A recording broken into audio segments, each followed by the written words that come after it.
Donc, la famille de Jacob se constitue d'abord avec les enfants qui viennent de Léa, et Léa veut avoir des enfants pour avoir Jacob pour elle et complètement évincer Rachel. Donc, la femme de l'Apocalypse veut complètement évincer les enfants nés du Très-Haut, du Saint-Esprit, ce que la Bible appelle les saints du Très-Haut. Mais heureusement pour nous, la Bible nous dit que ce sont les saints du Très-Haut qui vont recevoir le royaume, ce sont les saints du Très-Haut qui vont remporter la victoire. Donc, les enfants de Léa, la femme et la bête d'Apocalypse, chapitre 17, veulent tuer, d'ailleurs le chapitre 17 dit qu'elle est ivre du sang des saints, des témoins de Jésus.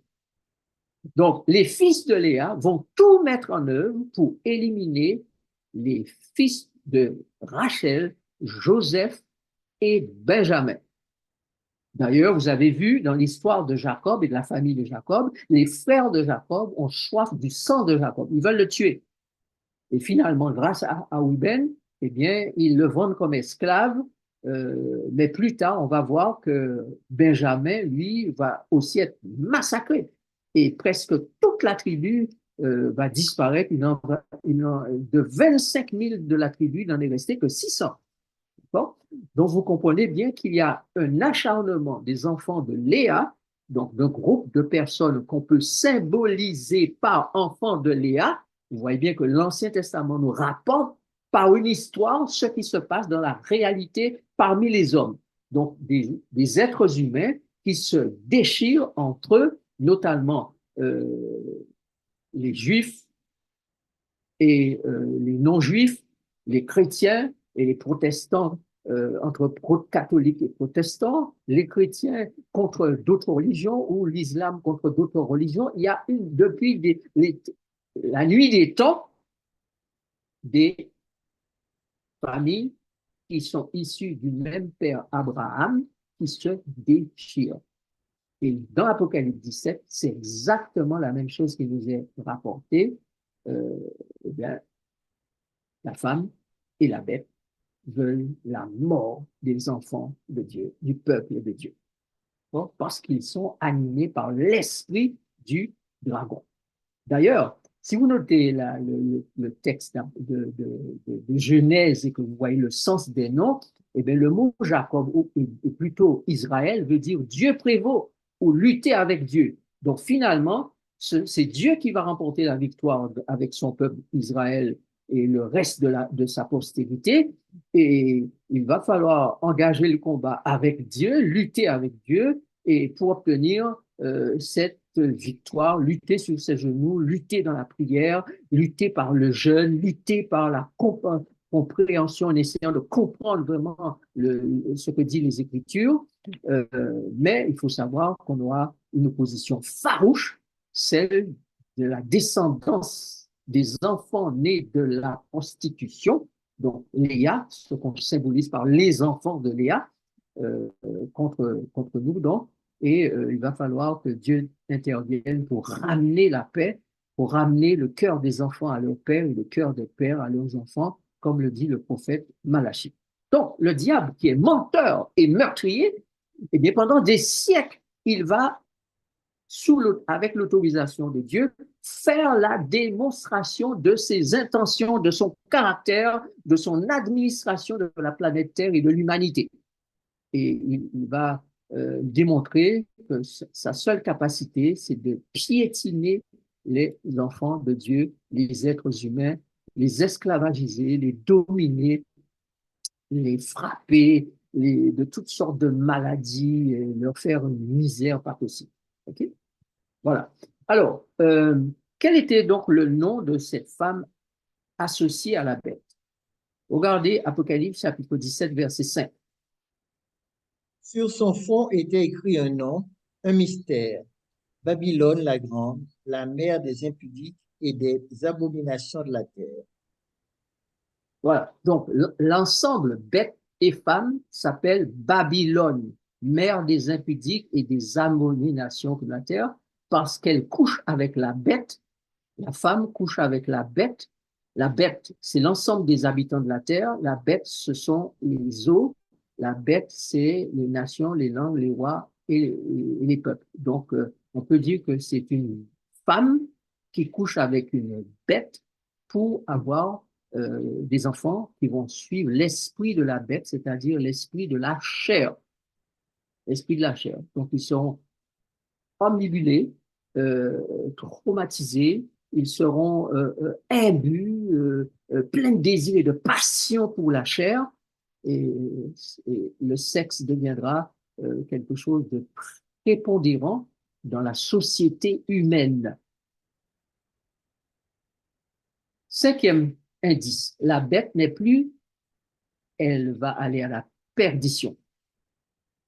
Alors, voyons ce que dit la Bible dans Apocalypse 17, verset 8. La bête que tu as vue était et elle n'est plus. Elle doit monter de l'abîme et aller à la perdition.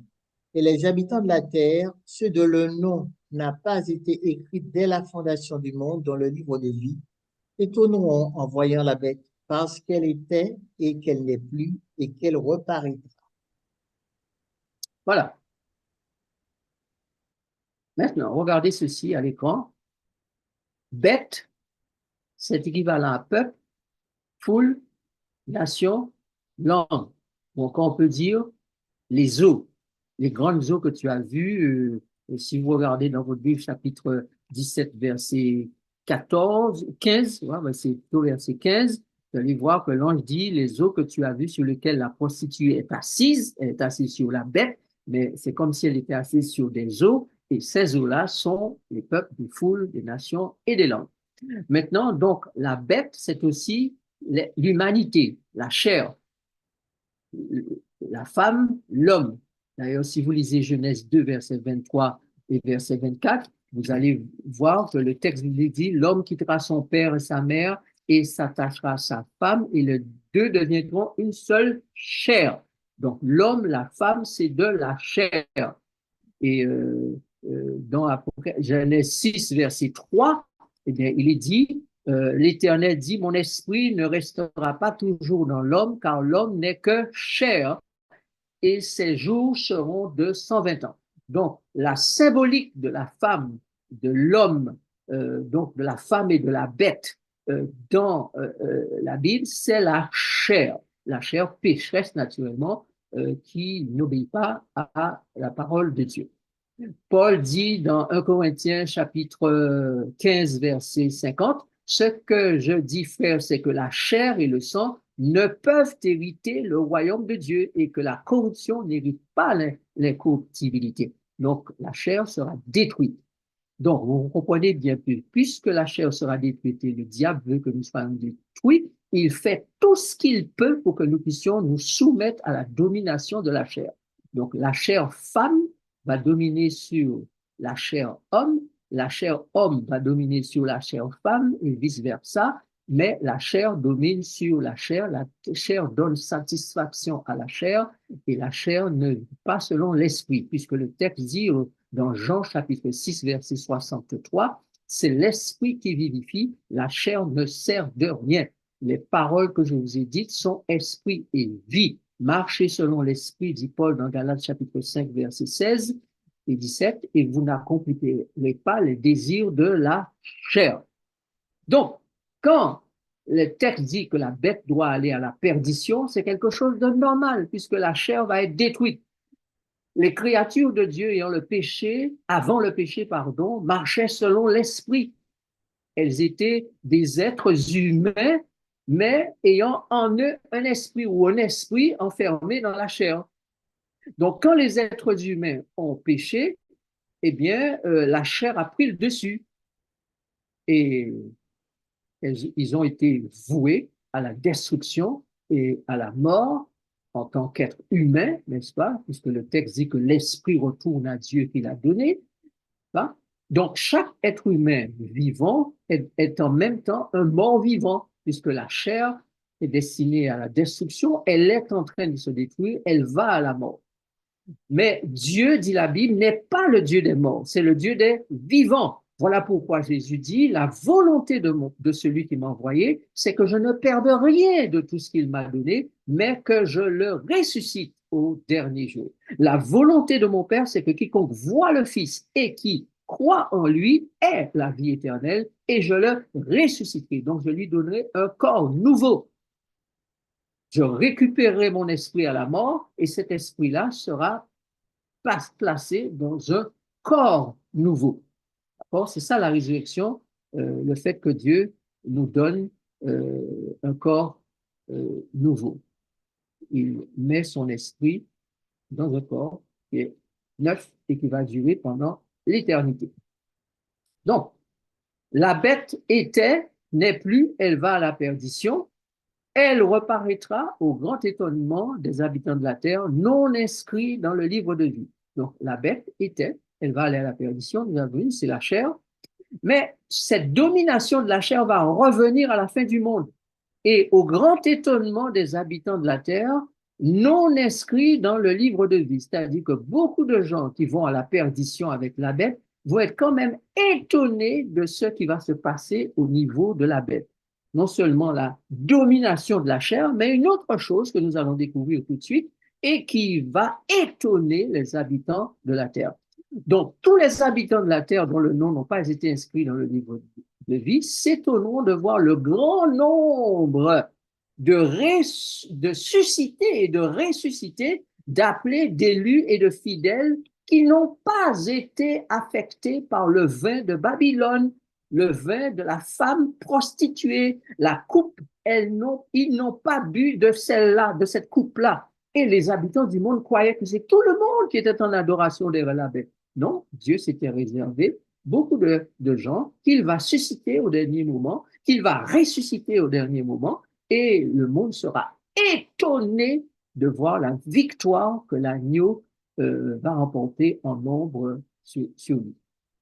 Alors, Paul nous dit bien ceci, que ça soit clair dans chaque esprit, dans 1 Corinthiens chapitre 15, verset 50. Voilà ce qu'il dit, lisons. Ce que je dis, frère, c'est que la chair et le sang ne peuvent hériter le royaume de Dieu et que la corruption n'hérite pas l'incorruptibilité. Incorruptibilité, merci. Donc, que devons-nous faire, frères et sœurs, chers amis? Sinon, nous méfier comme du poison de notre nature charnelle et de faire en sorte que nous puissions vivre non plus selon les impulsions, les désirs et les passions de la chair, les demandes impératives de la chair, mais tout contrôler, faire en sorte que la grâce de Dieu nous donne d'avoir un esprit qui met la chair complètement sous contrôle, puisque nous devons encore vivre avec elle pendant jusqu'à notre mort ou jusqu'au retour de Jésus, mais il faut la mettre sous contrôle. Donc, ça veut dire que le croyant doit tout faire pour mettre sa nature charnelle sous contrôle, par la prière, par le jeûne, par la communion avec Dieu, par se mettre définitivement, sérieusement et foncièrement au service des autres pour que l'égoïsme de la chair soit vaincu. Donc, il faut que le croyant s'engage vraiment à lutter contre sa nature charnelle et à vaincre le péché. Enfin, dernier indice, les 7 têtes sont 7 montagnes et le 8e roi est au nombre des 7. Alors, au charabia, que la plupart des gens ne comprennent pas. Pourtant, l'histoire de Léa, de Rachel, de Jacob nous aide à comprendre cela.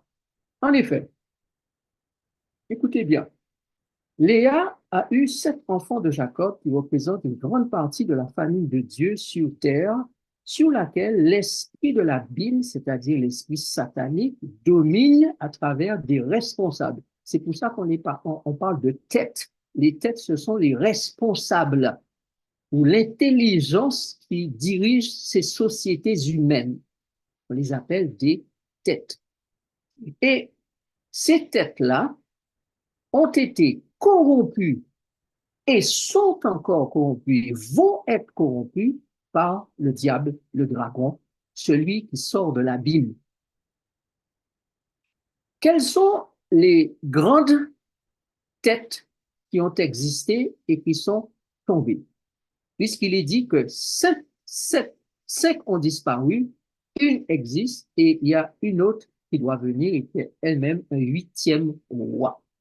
On a eu d'abord la grande civilisation des Égyptiens, complètement envahie par les démons. Les Assyriens, dominés par les démons. Les Babyloniens, dominés par le diable et ses démons. Les Mèdes et les Perses, dominés par le diable, mais aussi par l'Esprit de Dieu, puisque Cyrus était un Perse et il a été le serviteur de Dieu. Ensuite, vous avez Rome, la Rome païenne, qui a été dominée par les esprits sataniques avec une cruauté sans nom et sans nombre. Et cette Rome existe au temps de la vision de Jean. Et c'est pour cela que la Bible dit, un existe au moment où Dieu, par son esprit, donne la vision à Jean. Jean vit au moment où l'Empire romain est encore en existence. Donc voilà les 7 groupes de dirigeants de peuples appelés montagnes, car ces dirigeants, avec leur peuple, la Bible les appelle des montagnes. Vous allez dire, prenez le temps de lire avec votre concordance dans la Bible et vous allez voir que la symbolique des peuples, souvent, c'est la symbolique des arbres ou la symbolique des montagnes ou la symbolique des eaux. Donc, à la fin des temps, tous ces enfants symbolisés par ceux de Léa et de Rachel, amoureux de la chair, vont se manifester et aller à la perdition, puisqu'ils appartiennent à la bête qui a 7 têtes et 10 cornes. Ils vont tout faire pour que le monde entier vive non selon l'esprit, mais selon la chair. Donc, Satan va dominer sur toutes ces têtes couronnées, toutes ces têtes étant au pouvoir, il va dominer sur elles pour emmener les habitants de la terre à vivre dans l'impudicité, l'impureté, la débauche, l'idolâtrie, la magie, les inimitiés, les querelles, les jalousies, les animosités, les disputes, les divisions, les sectes, l'envie, l'ivrognerie, le manger et le boire en excès, ce qu'on appelle les excès de table, et les choses semblables. La Bible dit, ceux qui vivent de cette manière-là ne peuvent pas hériter le royaume de Dieu. Donc, c'est ce que va devenir pendant peu de temps la vie des humains sur cette planète Terre. Voilà pourquoi l'Apocalypse dit que les 10 cornes reçoivent autorité comme moi pendant 1 heure avec la bête. C'est 1 heure prophétique. Que l'on calcule à peu près 12-15 jours. Mais pendant très peu de temps, disais-je, le diable va unir les dirigeants de la planète Terre autour d'un style de vie, autour d'une façon d'être, sous prétexte de l'amour, de l'unité, sous prétexte de la bonne relation entre les humains, quel que soit leur sexe, sous prétexte de préserver la planète. Il va y avoir pendant très peu de temps une vie de débauche qui sera organisée sur cette planète Terre. Et ça, c'est le moment. 1 heure, là, c'est le moment du paroxysme de la chose. Mais bien avant, cela aura commencé, et on le voit aujourd'hui autour de nous. Déjà, ça commence avec l'immoralité au plus haut sommet de la direction des États du monde. La bête sous la direction du dragon, sous la direction de celui qui est encore appelé l'antéchrist, du diable, va mettre une dernière fois toutes ces idées corrompues en action. Mais souvenez-vous, rappelez-vous, je vous avais dit de vous souvenir de cela, après le 4e enfant de Léa, après le 5e enfant de Léa, il va naître 3 enfants. 2 garçons qui vont naître après le 4e et une fille qui va naître après le 5e. Donc, les garçons vont être les garçons de Léa et les garçons de Rachel. Les 2 là en question sont les garçons de Rachel, la servante Bila. Ils vont s'intercaler entre le 4e et le 5e. Et après le 5e vient un 7e enfant, mais cette fois c'est une fille, en fait, qui devient le 8e enfant de Jacob quand les 2 s'intercalent. Ce qui fait que le 8e va faire partie des 7, c'est-à-dire des enfants qui sont de Léa, n'est-ce pas? Puisque Léa en a eu 7. Donc, elle fait partie des enfants. Voilà pourquoi on dit le 7e est aussi le 8e. Quand les deux s'intercalent, ça emmène le nombre d'enfants à 8, mais quand il s'agit des enfants de Léa, spécifiquement, Léa en a eu 7 et sa dernière, c'est Dina.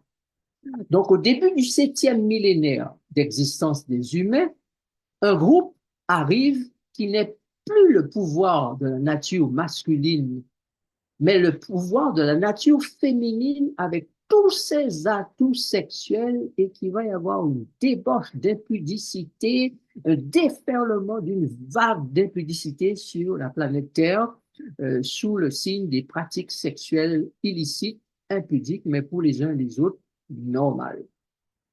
Et cela va entraîner beaucoup de violence, de sang versé, et puisque vous avez vu que finalement Dina a été vengée par ses frères qui ont tué des quantités de gens par vengeance de leur sœur Dina.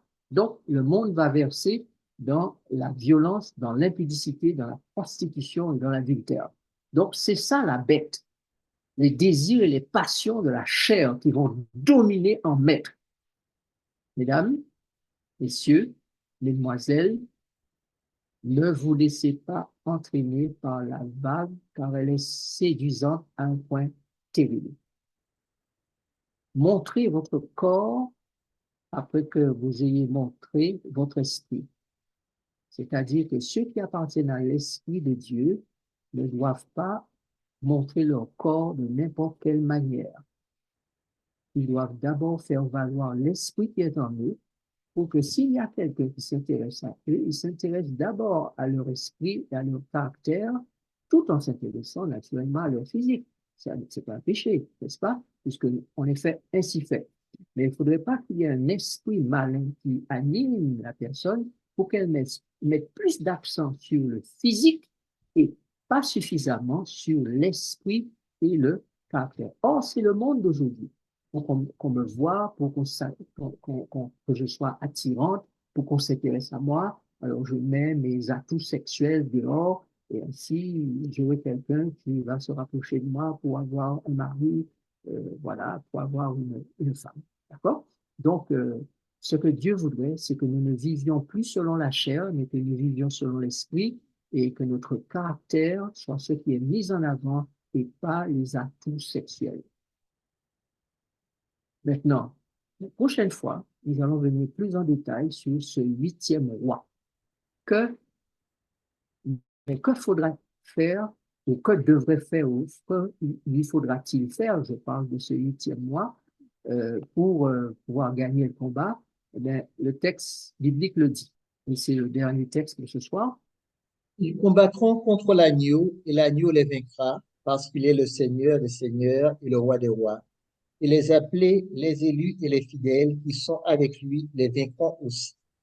Les appelés, les élus, les fidèles sont tous ceux qui ont choisi de vivre non selon la chair, mais selon l'esprit. Et ceux-là vont voir la vague de ceux qui vivent selon la chair se mettre en rang pour combattre l'agneau et ses appelés, ses élus et ses fidèles. Mais le texte dit que l'agneau les vaincra. Donc, les eaux que tu as vues sur lesquelles la prostituée est assise, ce sont des peuples, des nations, des foules et des langues. Eh bien, Dieu va s'arranger pour que lui aussi puisse attirer, séduire, dans le bon sens du terme, des peuples, des foules, des nations et des langues. Mais il faudra que toutes ces personnes naissent de nouveau, naissent de l'esprit. Si tu n'es pas né de l'esprit, même si tu es baptisé, tu ne verras pas le royaume de Dieu. Car pour entrer dans le royaume, Jésus l'a dit, si quelqu'un ne naît d'eau et d'esprit, s'il n'est de nouveau, il ne peut ni voir, ni entrer dans le royaume de Dieu. Donc le diable fait tout pour que nous puissions être baptisés d'eau, mais que nous ne soyons pas nés de l'esprit et baptisés de l'esprit. Donc rassure-toi que lorsque tu as pris le baptême, lorsque tu le prendras, tu sois baptisé d'eau et d'esprit. Voilà, c'est la fin de notre étude ce soir.